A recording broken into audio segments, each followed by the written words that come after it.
The best way to learn how to cook is to cook. I know that sounds counterintuitive when you're starting, follow a recipe, but the more you cook, the better you'll get. And remember, you're alone in the kitchen.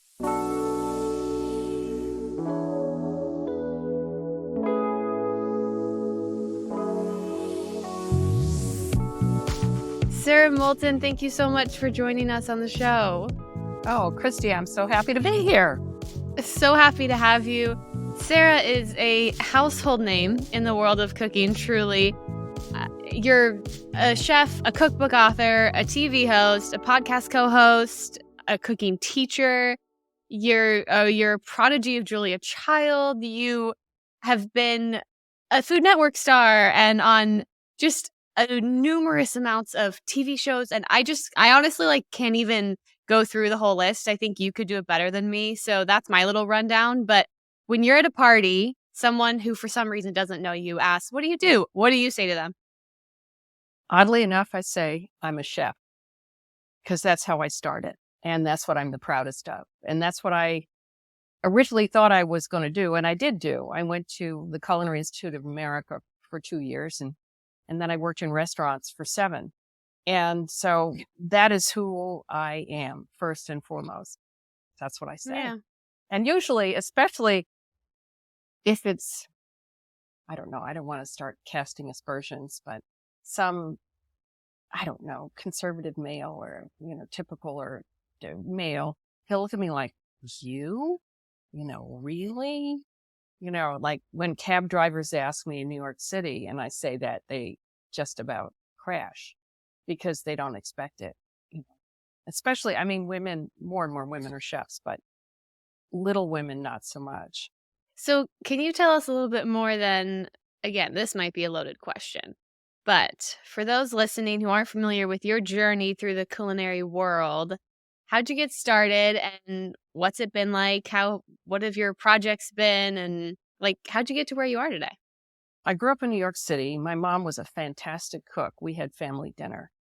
And so in some ways I've circled back to family dinner because that's my focus right now.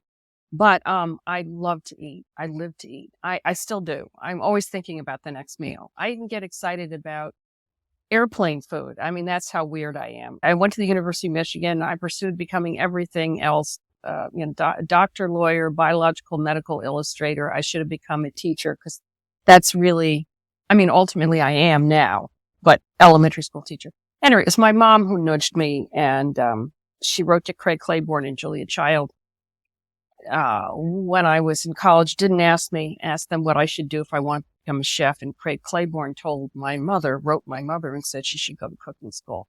Because back then, so it was 1975 when I went to cooking school, it wasn't easy for a woman to walk into a restaurant kitchen and say, let me wash dishes. They wouldn't let you wash dishes. You didn't belong there according to them. But anyway, because my mom pushed me, I went to cooking school. As soon as I went to cooking school, I was like, this is it. I worked in restaurants for 7 years. It was my goal to have a small, fine dining restaurant.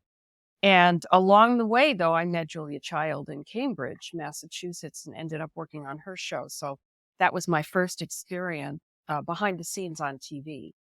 And then I moved to New York in 81, and she started working at Good Morning America. And because I wanted to have dinner with her, I volunteered to go in and help her do all the prep. She'd shoot 7, 10 segments. In a course of several days, they'd record them.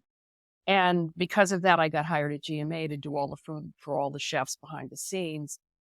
And so that continued my TV experience. And then meanwhile, I realized that I'd forgotten to have kids. And I was working 80 hours a week. And so I thought, well, I better take a break. So I had a lot of friends at Gourmet Magazine to get a job at Gourmet, first in the test kitchen and then as chef of the executive dining room. I did that for 25 years on top of everything else. But meanwhile, the Food Network, when it started, asked me to run the kitchen because they knew I ran the kitchen at Good Morning America. I did the kitchen at GMA for 10 years behind the scenes, and then I did 10 years on air. But anyway, this is when I was still behind the scenes. And I didn't want to leave my job at Gourmet. So then they offered a desk job as a food editor. And I said, no, I don't want that. I'm a chef. And then they said, would you like to do some on air? And I'd just been put on Good Morning America on a segment with Joan London and Charlie Gibson as their secret weapon. And it went pretty well. So I thought, what the heck? I'll try some on air. I never wanted to be in front of the camera, but I thought, whatever. And I was terrible. I was great on GMA because I didn't have to ever look at the camera, but I was terrible when I tried out for How to Boil Water at the Food Network. But they were so desperate in the early days, they invited me back and I tried out. I got media training. I tried out for another show. I did 5 segments of another show. And then they hired me in 1996 to do this live call-in show called Cooking Live. And I did that for 6 years and then another show for 4 years. And meanwhile, I always worked at Good Morning America and always worked at Gourmet. So I had a lot of jobs. Oh my So gosh. I'm sorry, that's more than you ever wanted to know. That is not more than I ever wanted to know. That's exactly what we wanted to know. When the Food Network was over, I started my public television show, which I'm still doing to this day. It's called Sarah's Weeknight Meal. Back to family dinner. There you go. I love it. Yeah, I feel like a lot of the people we've had on the show have not had such expansive experience. And so I'm like, I don't even know how to ask this question. That was actually way more concise than I would have been able to make it. So I think that was perfect. I I would love to know the question of the show. So throughout all this life experience that you've had, is there a best piece of advice that you've ever gotten? Well, this is an odd one, and it's really specifically for TV. When I was first on the Food Network on this show called Cooking Live, within that first year, I had Julia Child on twice. And it was very funny having her on for a whole bunch of reasons, because Julia was Julia and she was a riot anyway. But at the end, I think it was of our first recording. I think we did hard-boiled eggs or maybe we did butter sauces. I don't remember. The in-house photographer at the Food Network came to take a picture of us. And I was still pretty bad on TV. That's how desperate the Food Network was. I got better. I'm probably the only person who got better just because I was on every night. For the first 9 months, it was 5 nights a week from 7 to 8. So yeah, hey, anybody's going to get better if they just have to do it. But at any rate, at the end of the segment, Julia puts her big arm around me. She was 6'3". And she says, come on, dearie, just, in preparation for this photo, so just say champagne. And when you say champagne, you smile. And I thought, this is a woman who doesn't have a phony bone in her body. She really doesn't. She's polite, but she will always say what's on her mind. And she's telling me to just smile. So I really embraced that. And I think it really helped me on TV. And if you notice, if you even see the weather guy on local TV and he's standing in front of that faux map, right? He's looking over at another map and pointing at this map. And he's saying, and tonight there's going to be hurricanes in Alabama. And it's, it seems very counterintuitive, but, when you smile on TV, somehow it seems like you mean it more. So I had a lot of guests. I did 1,500 shows for the Food Network total in that period of time. And I probably had 500 guests. Many of them, were on more than once because they were lovely people. I got to know everybody. But what I would say to people when they came on the show, if they hadn't had a lot of TV experience or if they never had any. I mean, I had real people on my show too. I would say to them, if you can do it, try to do it. Smile constantly and for no particular reason. And to this day, Rachel Ray says I taught her that. And and I've been on her show a lot. And every time she introduces me, she says that. She said, and Sarah taught me how to smile. And she told me to smile constantly for no particular reason. So I guess in point of TV career, that was the best advice. Do you feel like that has extrapolated to other areas of your life as well? Because I feel like the sentiment behind that is so accurate, even in our personal lives. When you're going through hard things, like sometimes you just have to put on a smile and get through it. Have you felt like you've used that in other aspects of your life? Let's put it this way. Unless you've got a snarky smile, most smiles are friendly, right? So I guess it's all within the realm of it's nice to be nice. And, particularly after the pandemic and, after the whole George Floyd meltdown, which happened and should have happened in every single organization, including some I was personally involved with for Readjust, one of the things that I really thought long and hard about is how we address people, how we walk into a room, and how important it is. This reminds me of France. If you go into a French bakery and you don't say, good morning, how are you today? They're They mad. are going to be cold as hell to you because that is just rule number one.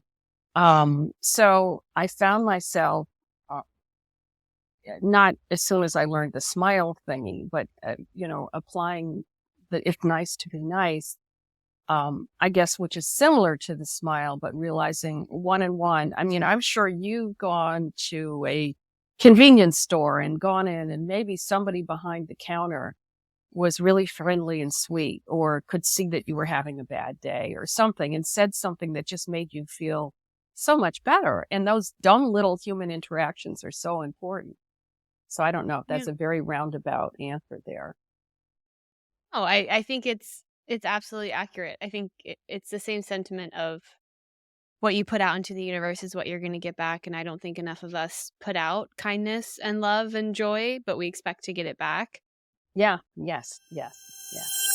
If you are listening to this podcast, you are probably a fan of inspirational quotes. And if that's the case, then you should check out my book. I feel that it's a cute little retro book with each chapter being a different emotion and then quotes that can help you with that emotion.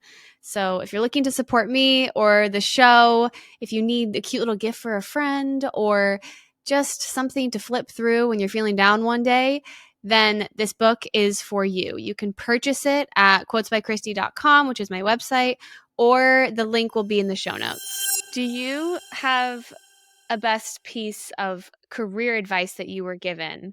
So that was your TV life, but you did so many other things. You were in culinary school, which I have heard is quite a grueling process. You've written books. Do you have another piece of career advice that you got that has always stuck with you? Oh, it's just the obvious thing that everybody else says, which is just work really hard. Actually, this is career advice I give to other people also. And it was very true of Julia Child. When I was a chef in restaurants and hiring people, or advising somebody who was trying to get a job in a restaurant, I would say, I don't really care what you know. I care much more what your attitude is. That you come in and you don't have a chip on your shoulder and act like you know everything. That you ask questions, that you want to help, that you want to be part of the team. People really respond well also when you ask questions of them. So, for example, back to Julia, when Julia would go do a book signing and she'd be sitting at the table and people would line up and come talk to her. And they'd ask her a question about her, she'd turn it right around and ask them a question about them. Or she would start with a question about them. General advice about being in an interview would be, ask them about them, know who they are, do your homework on the person interviewing you, and say you just want to learn, because people love to hear that. Yeah, I think that's great advice.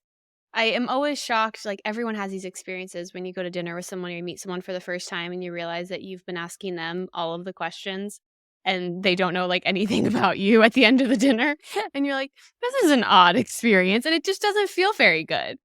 Christie, you know what that reminds me of? And this has happened to me more with men than with women, but it's also happened with women. It reminds me of when I was in high school or junior high school and I first started dating. And I mean, this is so antiquated because I'm so old, but I'm sure this will still resonate. And you go on the date and you bring the guy out, you'd ask him questions about him. And you're right. And then he'd never ask you a question about you. And it was like, okay, all right. But that isn't any fun. But I find it with women too, when I find it at dinner parties. And I've also found it, I was lucky enough, because it's fun, to be a judge for Beat Bobby Flay several times. And the first time I went, So there was 3 judges, and they put you in a green room. And I had no idea who these other people were. And sure enough, I mean, because they weren't the most famous, although in subsequent times I've met some other people who are more well-known in that green room. But I didn't like being there and not knowing who they were ahead of time. And they were shy. People generally tend to be in a situation where it's cold like that. I mean, you don't know anything. So the next time I was invited back, I said, listen, I want to, please, I promise I won't share with anybody else. Because Beat Bobby Flay is very above board. There's no cheating. We don't know who he's competing against. We have no idea what Bobby made. I don't know if you've ever watched it. It's very honest. But at any rate, I said to the person who invited me to come the next time, I said, I really don't want to do it unless you let me know who the other judges are so I can do my homework. So I did. And they're always thrilled when you ask them questions about them. And it's just nice and professional to do that. And in all of your relationships, I feel like it is the lesson of life is that everyone enjoys talking about themselves, quite frankly. Even people who aren't conceited in any way. Everyone enjoys sharing things about themselves. It makes people feel like cared for and special.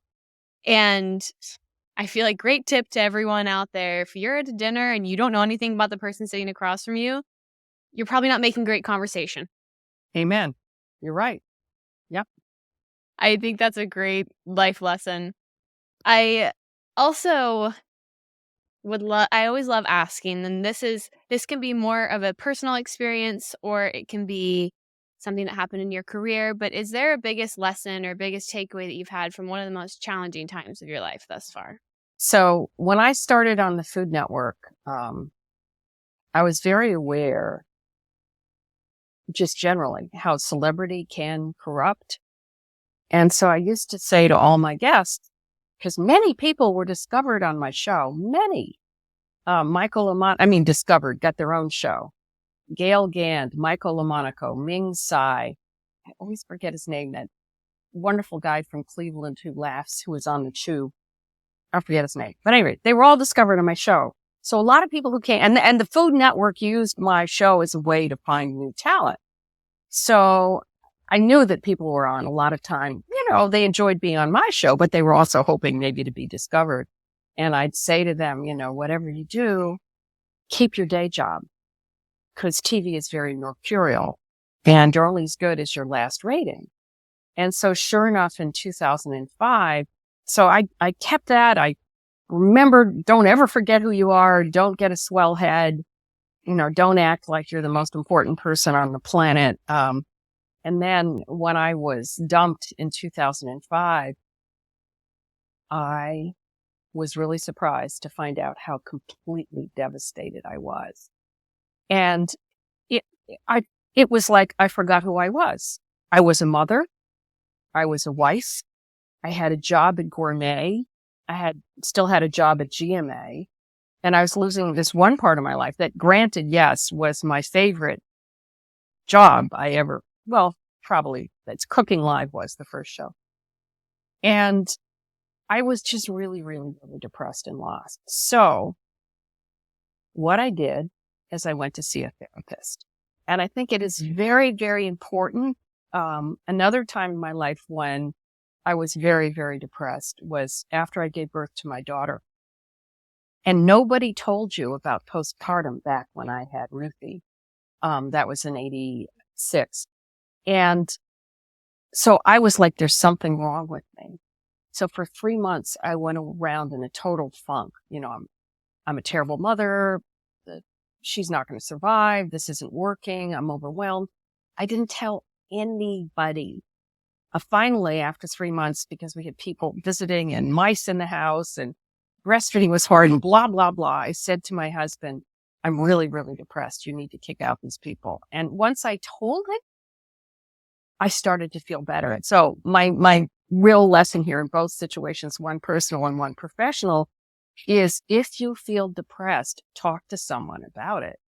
And yes, therapy can be expensive, but there are ways to access therapy at an affordable price. There's places that have sliding, scales, price points. And it's very, very important not to tough it out.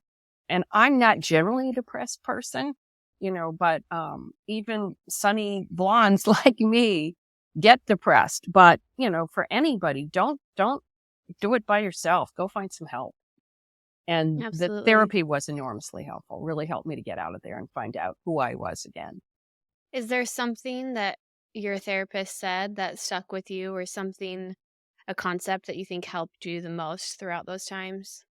I'd like to say there was one magic bullet. It was more just going back and looking at other parts of my life that were very important, the ones I named a minute ago, and also understanding that this was not the end of my career.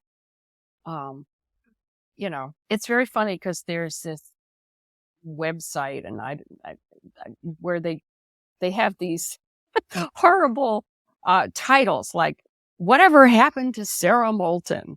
Like, she went away into a hole, and it's like it's long, like a half an hour, or maybe it's less, maybe it's 15-minute piece about what I've been doing. And if they just titled it something different, like "Sara Moulton has been busy since she left the Food Network," Yeah. it would have been very positive. But and now I don't remember why I'm telling you that, but your life does not end with one job. It's, granted, that was the biggest, most important one I had, but it doesn't end, nor do you. You just move on to the next thing. I think it is hard, though, when you've obtained such a high level of success and you've become this like public figure. It's funny because I've talked to other like influencers in this space, and we talk about the same thing of like, when you feel like everyone's looking at you, you kind of tie your self-worth to then being this particular person. So true. And I'm wondering what kind of advice you would have for people who feel like their self-worth is tied to whether it's the number of followers they have or a certain job or whatever it may be, but things that are not necessarily who they are. What would you tell them to help them recognize that? And I don't have any one statement except that celebrity corrupts. Don't drink the Kool-Aid. Keep your friends, keep your meaningful other, focus on your children. Try to do something nice for somebody else. Because the trouble with looking at the numbers is you get very obsessed with it and how popular you are. There were several times when I was at the Food Network in the beginning, and then again when I was offed, when I looked at all the other talent on the Food Network and was resentful and jealous, very resentful and jealous. And particularly in the beginnings, because they were promoting all the men. So it was like, oh, the story of my life. This has been, when I was in cooking school, it was all about the men. When I was a chef in restaurants, it was all about the men. And here I am again. It's all about the men. And then I realized, okay, so they're giving, Bobby and Mario and this guy and that guy, and Emerald, all these things that I'm not getting. And then I thought, forget about it. You're not them. You don't want to be them. I don't mean that I'm not friends with some of those folks. I am. But you need to be you. And you need to do what you do best. And so, compete against yourself. Whatever you do. And in my lane was connecting with the home cook and helping people to get dinner on the table during the work week, even way back then before I had my public television show. So just keep doing that was what I needed to do. And don't worry about what the boys are doing. And then the girls came in, and suddenly the Food Network shifted gear and went from, much younger women who were very attractive. And that I was jealous of them too. And then I thought, this is silly. Each one of them was doing something very different than I was doing. So get in your lane, do what you do best, and focus on that. But I really do think it's important. Celebrity is corrupting. It's the rare person who can survive it. Really rare person. When you feel like you're so obsessed with your numbers, go do something for somebody else. Go do something for charity, and don't tell people you're doing it. Just do it because it's the right thing to do. Get out of your narcissism, because that's what it is. But I can't blame anybody who drinks the Kool-Aid. As I said, I thought I hadn't, but apparently I had. It's the rare person who manages to keep their celebrity like this, or go up. Yeah. Everybody's going to have a fall. Everybody's going to be less popular. The new person's going to come along. So you have to just understand that and not bank your whole life on being the highest numbers. I don't know. It's very hard, very hard.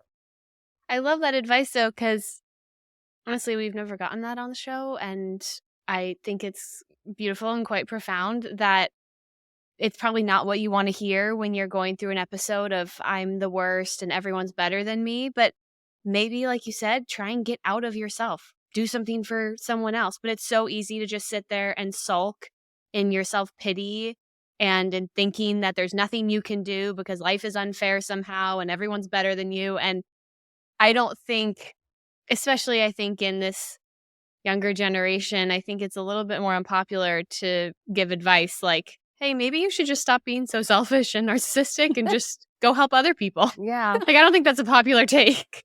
No, but it does, it helps to reset your mindset. I mean, that's repetitive there, but it's a recharge. It's like, wait a second, let's have a reality check here. Yeah.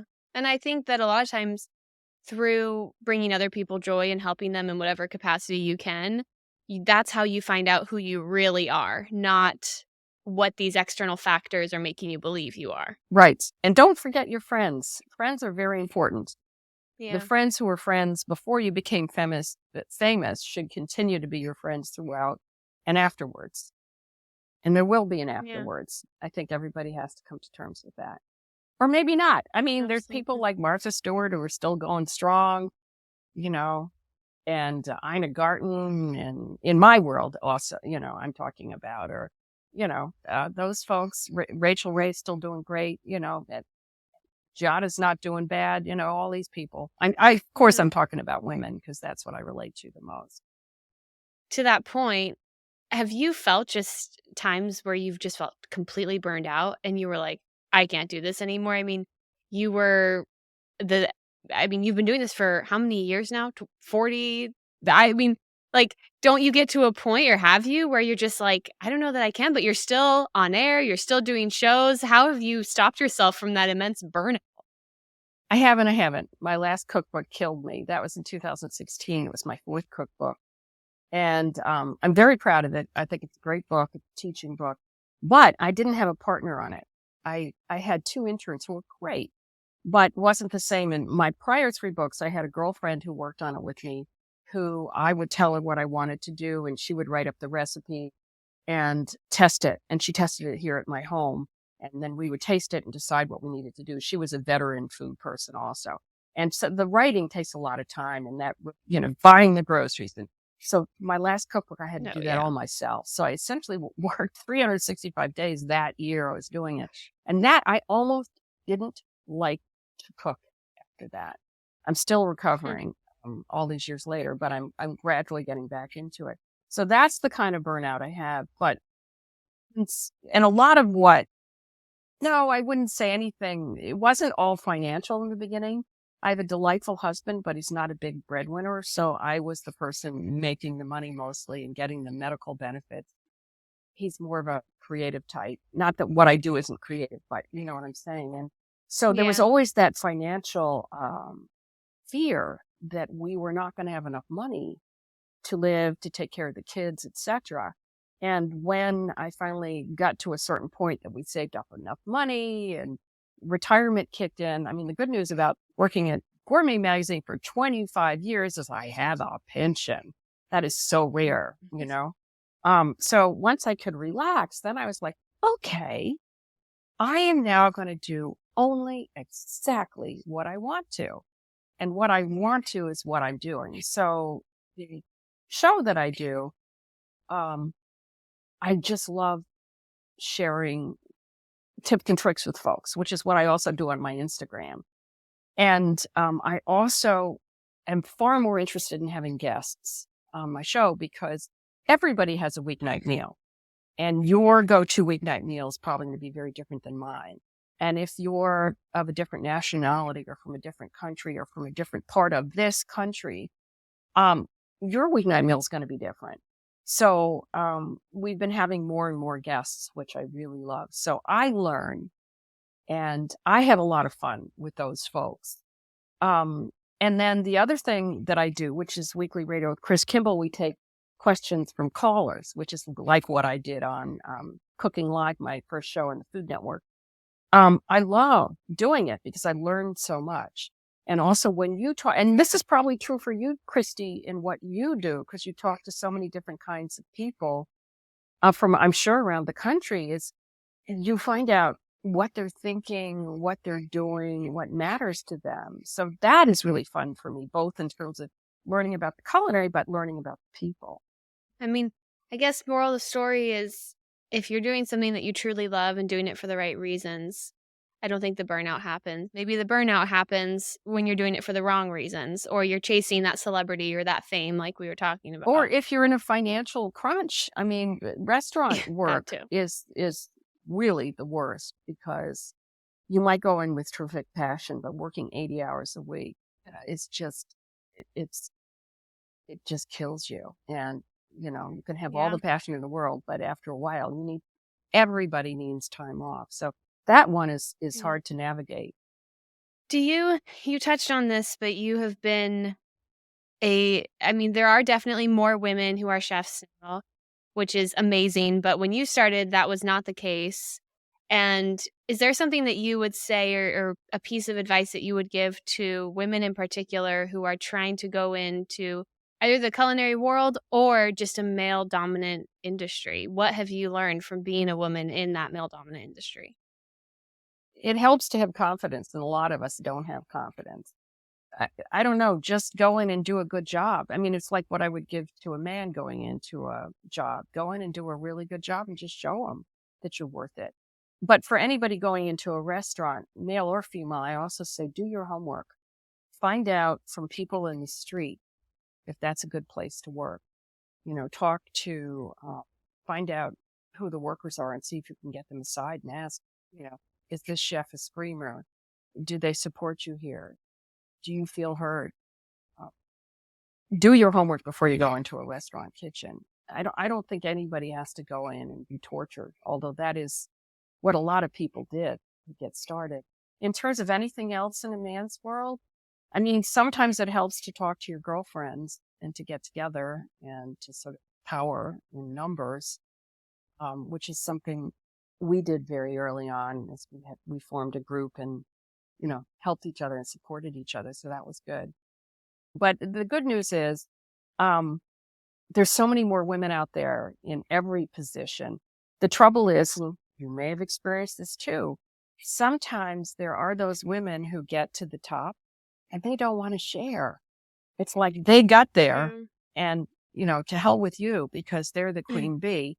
But there's an awful lot of women who get there and want to bring in the rest of us. So I was lucky enough that in my initial jobs, I worked for women. Either I worked for women or I was the woman in charge.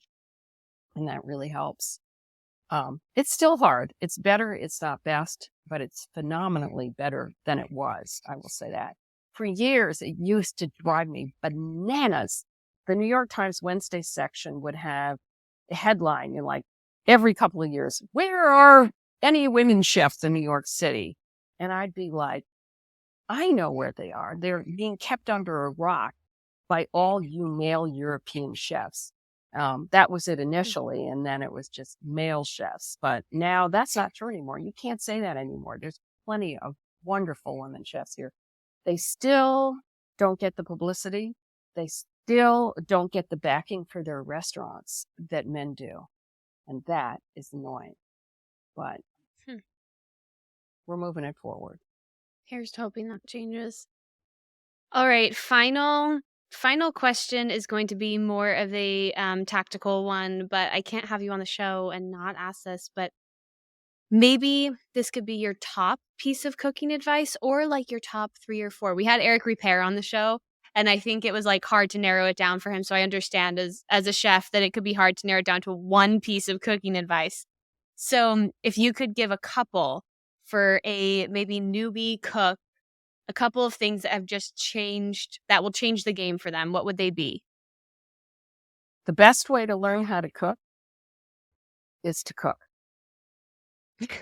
I know that sounds counterintuitive. I mean, when you're starting, follow a recipe, but the more you cook, the better you'll get. And so that's one.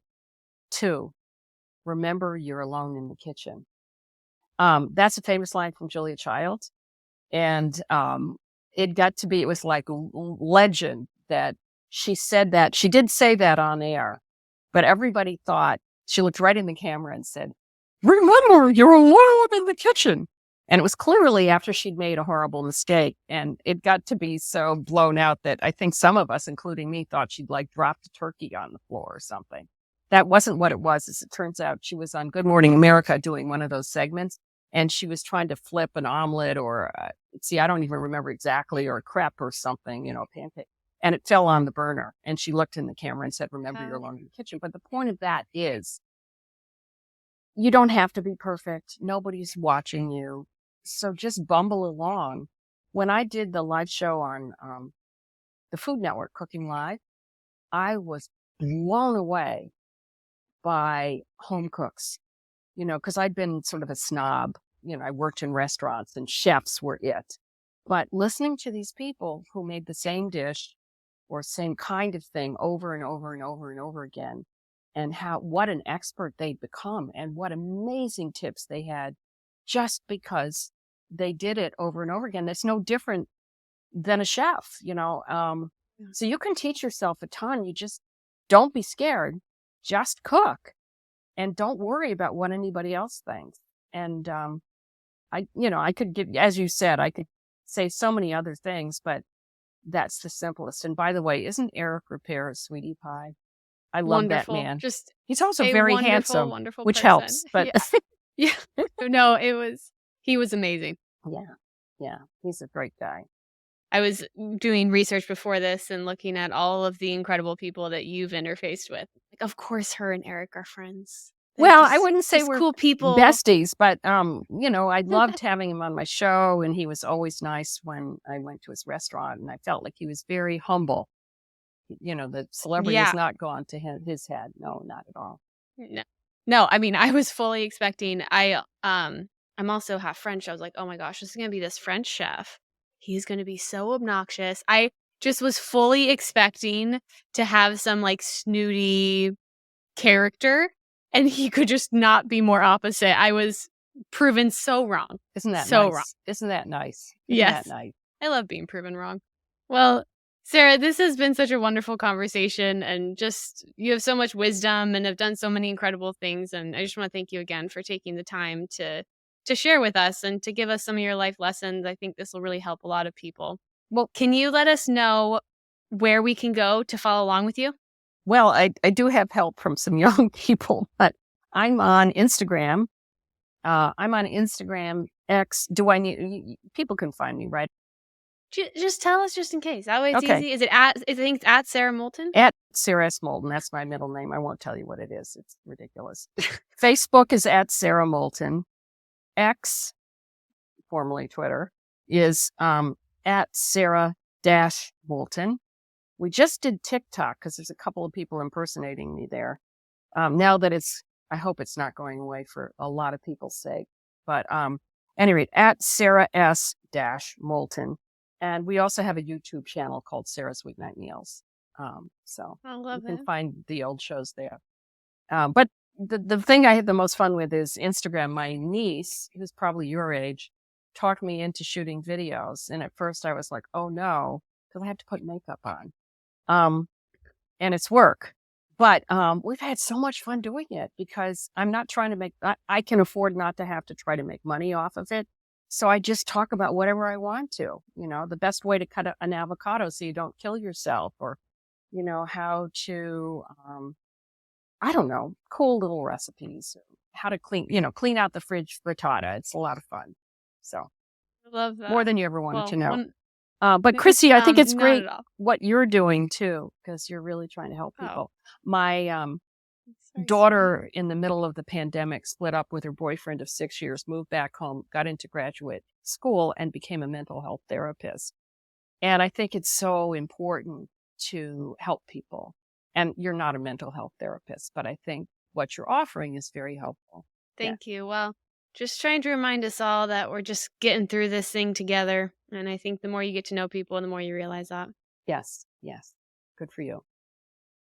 Well, thank you so much for joining us, Sarah, and taking the time. Thank you, Christy. And to all of those listening and watching, we are so thrilled that you could join us on this episode. We hope you liked it. Don't forget to subscribe to the Shift podcast. Let us know what you think, and we will see you next time. Thanks so much.